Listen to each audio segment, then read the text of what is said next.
alhamdulillahnya saya juga bisa ikut berkecimpung di bidang kepemudaan desa atau Karang Taruna juga. Nah, itu adalah wadah untuk pemuda yang ada di desa juga kan. Mas orang.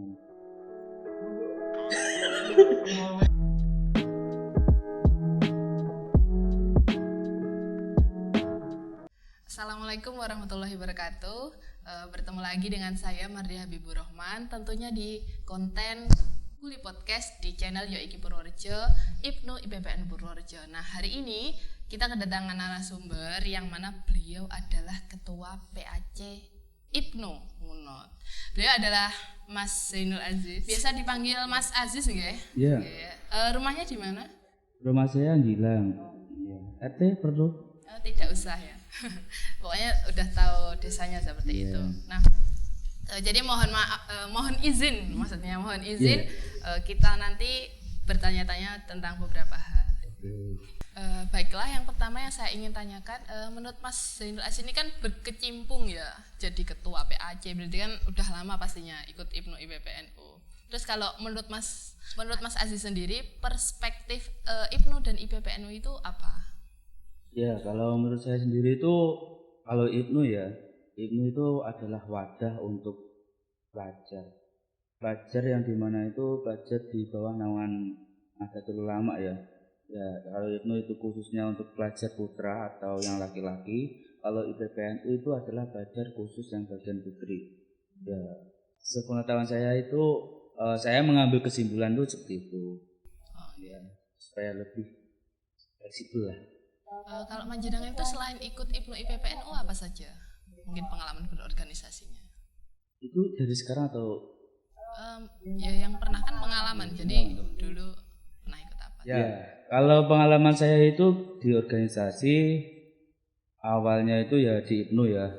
Nah, setelah di Ibnu mungkin tuh tahun 2012-an lah kalau tingkatan MTS Pastiganan. Itu saya lanjutkan sampai sekarang kalau bidang Ibnu. Kalau dulu saya pernah OSIS di salah satu sekolah di Tulungagung, ya cuma untuk mengasah kemampuan saya sendiri Bang, di bidang organisasi itu. Jadi ya cuman OSIS dan Ibnu IPPNU, dan tambah lagi alhamdulillah saya juga bisa ikut berkecimpung di bidang kepemudaan desa atau Karang Taruna juga. Nah, itu adalah wadah untuk pemuda yang ada di desa juga kan.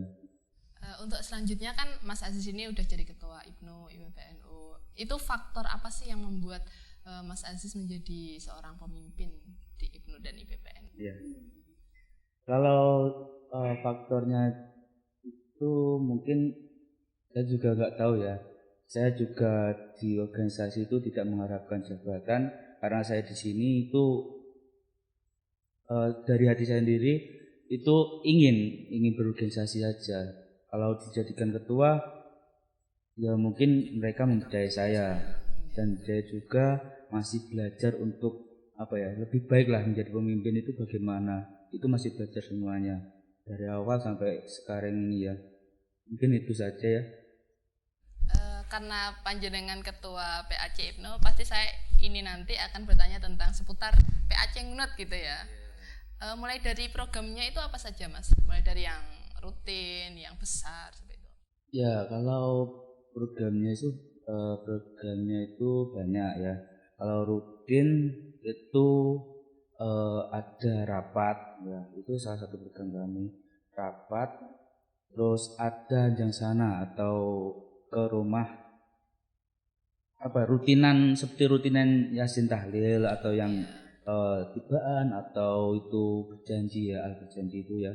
Itu rutinan ke rumah pengurus anggota yang ada di PAC Ngunut itu. Jadi untuk merekatkan satu sama lain ya, itu salah satunya ya. Terus kalau tingkatan yang besar itu yang pertama ada Makmud, terus ada Dikatama, terus ada Porseni. Itu yang menurut saya itu yang paling besar ya.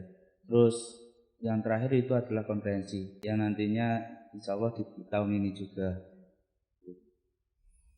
Kalau menurut Mas Aziz itu selama jenengan menjadi seorang pemimpin ya, ini mau reor nggih?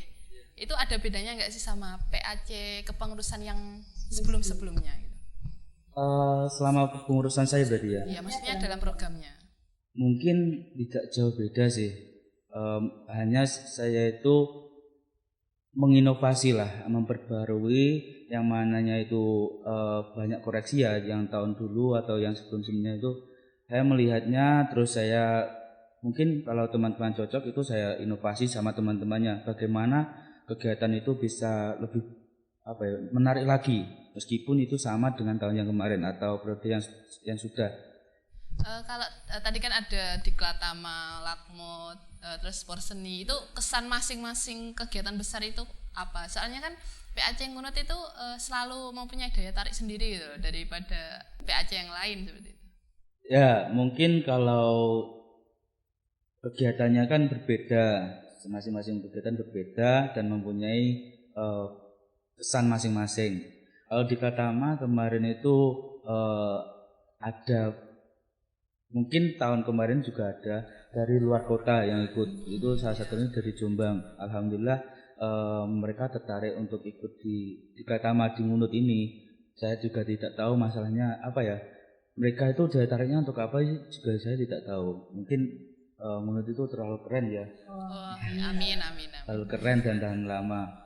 Dan itu salah satunya di Katama. Terus kalau Lakmut, saya dan teman-teman itu mempunyai inovasi tersendiri bahwasanya Lakmut ini dibuat lebih lebih bagus atau dikemasnya itu lebih berbeda lagi. Meskipun itu kegiatannya sama dengan yang tahun kemarin, kita mengambil nilai-nilai yang dulunya itu bagaimana pengemasannya Lakmut dan kita terapkan di era sekarang ini dengan inovasi yang ada. Jadi Lakmut mungkin mempunyai pesan yang ikut Lakmut tahun ini ya, mempunyai pesan tersendiri untuk mereka. Itu. Untuk Porseni sendiri kita mempunyai tujuan itu untuk melatih atau mengasah atau mencari potensi atau yang ada di ranting atau konser yang di Ngunut ini ya. Itu lombanya apa saja kemarin? Ya, untuk lomba itu kita mengikuti zaman. Terus yang pertama adalah bidang olahraga. Yang olahraga itu ada badminton, terus ada futsal untuk putri, ada voli untuk putra. Dan itu ada olahraganya itu bidangnya e-sport atau elektronik, olahraga elektronik ya. Itu kita mengambil yang disukai anak zaman sekarang atau yang bisa dibilang salah satunya adalah Mobile Legend ya, Mobile Legend. Terus kesenian itu ada Mars atau yang biasanya setiap satu periode itu selalu ada Mars Ibnu PBNU ya, dan satunya itu adalah MC Jawa. Untuk MC Jawa itu juara satunya nanti akan dijadikan petugas konferensi anak cabang ke-20 atau reorganisasi Ibnu PBNU Kecamatan Ngunut. Oh gitu. Ya. Kalau puncaknya dari Porseni? Ya, untuk puncak Porseni kemarin itu ada senam milenial yang diikuti dari ranting dan komisariat yang ada dan ditambah dari warga yang ada di Ngunut. Alhamdulillah antusiasnya itu bagus sekali dan kemarin itu bisa dibilang meriah dan goyangannya itu luar biasa. Goyangannya ya. Kalau selama Porseni itu antusias dari peserta sendiri itu seperti apa? Ya, antusiasnya itu dari pimpinan ranting maupun komisar yang ada di Ngunut itu sangat luar biasa. Mereka sangat ingin membuktikan bahwasanya mereka itu bisa. Dan mungkin dari persiapan dari ranting dan komisariat itu sangat luar biasa. Saya mengacungi jempol sekali. Ada kekompakan tersendiri dari masing-masing komisariat atau ranting itu. Tadi kan sudah disebutkan ya Mas program-program besarnya. Berarti ini kurang konferancap aja ya? Iya. Konferancap aja ya? Hanya kurang konferancap aja. Ya karena corona memang ditunda ya. Namanya kalau sesuai jadwal bulan apa? Kalau sesuai jadwal itu di setelah Riyadin atau Idul Fitri ya. Tetap, jadi mungkin doakan saja ya setelah Idul Fitri itu sudah selesai lah coronanya itu. Amin. Kalau persiapan dari reorganisasi sendiri dari Mas Aziz dan teman-teman PAC? Kalau persiapannya itu kami mungkin dari jajaran PH atau pimpinan harian itu sudah mempersiapkan beberapa, tapi belum mematangkan konsepannya itu. Nantinya mungkin berjalannya waktu ya kita tidak tergesa-gesa, masih ada waktu untuk persiapan. Mempersiapkan LPG gitu. Ya, LPG yang banyak itu ya. Pastinya kan kalau reorganisasi pasti ganti pemimpin gitu ya. Iya, ganti. Kalau tipe pemimpin yang Mas Aziz inginkan untuk kedepannya, untuk PAC, IPNU, IPPNU itu seperti apa? Ya mungkin istiqomah ya, karena kita di sini diajurkan atau diwajibkan untuk berbagi waktu yang ada yang kita miliki itu untuk organisasi. Ya istiqomah, bisa membagi waktu, terus nantinya juga bisa adil sama anggotanya ya, dan bisa mengayomi semuanya. Tidak hanya anggota saja, tapi juga ranting atau masyarakat yang ada di Unut ini. Kalau dipikir-pikir kan IPNU itu 2 tahun kayak lama, tapi ketika udah mau reor ini kayak ternyata cuma sebentar gitu. Iya benar. Ya, saya dulu itu sempat berpikir, aduh 2 tahun. Tapi itu mungkin berjalannya waktu dan kita ini kegiatannya banyak sekali dan hampir 2 bulan sekali itu ada kegiatan. Itu tidak terasa, 2 tahun itu tidak terasa. Ini kan sudah hampir selesai gitu loh. Tiba-tiba udah selesai. Iya. Kan tadi kriteria pemimpinnya harus istiqomah, harus bisa membagi waktu. Jadi kalau Mas Aziz dulu itu cara membagi waktunya itu seperti apa itu? Selama menjadi ketua loh ya. Iya. Kalau saya sendiri membagi waktunya itu mungkin di rumah itu apa yang penting itu kita utamakan, dan jangan seperti kerja atau kita ada tugas sendiri di rumah itu diutamakan, dan ketika kita bisa menyempatkan membagi waktu untuk organisasi ya itulah waktunya gitu. Itulah cara saya membaginya seperti itu. Jadi diutamakan yang di rumah dulu, baru organisasi. Selama Mas Aziz jadi ketua ini, apa sih yang Mas Aziz rasakan gitu loh? Apa manfaat aku ikut organisasi, terus belajar menjadi ketua selama 2 tahun ini gitu? Apa sih yang Mas Aziz dapatkan selama itu gitu? Ya manfaatnya itu bagi saya sendiri itu banyak sekali ya. Salah satunya itu kita banyak teman, kita bisa kenal dari teman desa satu desa lain, dan ini bisa kenal dari kecamatan lain, itu salah satu manfaatnya. Terus yang kedua, kita di sini untuk dilatih untuk menjadi bagaimana menyukseskan kegiatan ya. Itu sangat bermanfaat sekali karena nantinya kita akan diterjunkan langsung ke masyarakat. Belajar manajemen ya, manajemennya ya, karena kita dilatih untuk PAC. Kalau bisa dibilang di organisasi atau di setiap kegiatan, PAC itu apa ya? PAC yaitu planning, organizing, actuating atau controlling. Itu adalah elemen atau yang harus ada di suatu kegiatan.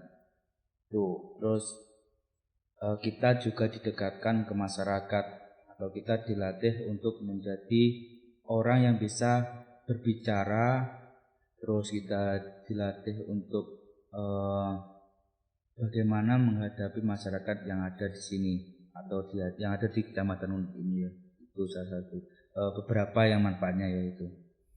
Kalau tadi kan yang jenengan dapatkan itu kan pastinya banyak ya. Iya, banyak sekali. Tapi kalau kendala ataupun hambatan selama menjabat itu?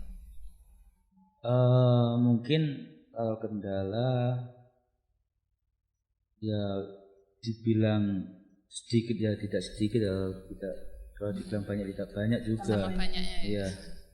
Itu ya masing-masing human atau orangnya masing-masing itu kan mempunyai kerepotan masing-masing. Jadi kita tidak bisa mengekang mereka itu untuk aktif di organisasi itu juga. Kalau mereka repot, kenapa kita harus mewajibkan mereka untuk mengikuti ya? Itu berbagai hambatannya ya, salah satunya di humannya lah atau orangnya masing-masing. Itu. Kalau panjenengan jadi ketua itu mengelola anggotanya itu seperti apa? Kan tadi ibaratnya mengatasi lah anggota-anggota seperti itu. Terus cara penanganannya panjenengan itu seperti apa? Penanganannya itu kalau dari saya sendiri mendekati orangnya ya, humannya, mencari tahu masalahnya apa. Terus kita mungkin kalau kita bisa memberikan solusi, kita memberikan solusi. Kalau nanti diterima ya alhamdulillah, kalau tidak diterima itu ya sudah, itu mampunya kita seperti itu. Mungkin seperti itulah cara kita itu mendekati orangnya. Itu salah satunya seperti itu. Kalau keaktifan anggota dari PA Cingmunut sendiri itu seperti apa, Mas? Ya, kalau anggotanya itu aktif semuanya dan kita itu saling melengkapi lah. Kalau tidak ada yang gimana ya, itu mungkin sudah siklusnya organisasi ya. Itu saya merasakan kalau hari ini itu tidak ada orang, dia tidak ada, terus itu ada yang datang, maksudnya saling bergantian, itu tidak direncanakan, dan itu mungkin sudah siklusnya di dalam organisasi. Jadi kita saling melengkapi, aktifnya mereka itu sangat aktif sekali. Kalau tanggapan Mas Aziz sendiri tentang adanya podcast seperti ini tuh apa, Mas? Ya bagus sih, bagus, karena kita kan sudah dilatih itu ya, untuk inovasi atau kreatif, itu bagus sekali. Jadi saya acungi jempol lah, dan kita bisa mengikuti perkembangan zaman. Semoga kita selalu diberi kesehatan untuk menjalankan kegiatan. Untuk yang terakhir nih Mas, pesan untuk generasi muda dan semua anggota IPNU IPPNU itu seperti apa? Ya, untuk pesan untuk generasi muda sekarang, mungkin kita harus lebih semangat lagi dalam berorganisasi, terutama kita adalah generasi yang paling muda di Nahdlatul Ulama. Kalau bukan kita siapa lagi, kalau tidak sekarang kapan lagi? Semangat, belajar, berjuang, dan bertakwa. Mungkin itu ya. Mungkin itu tadi podcast kali ini. Terima kasih banyak Mas Aziz atas keluangan waktunya hadir di podcast ini. Mohon maaf dari kami apabila ada kesalahan. Sekian, wallahul muwaffiq ila aqwamit thoriq. Wassalamualaikum warahmatullahi wabarakatuh.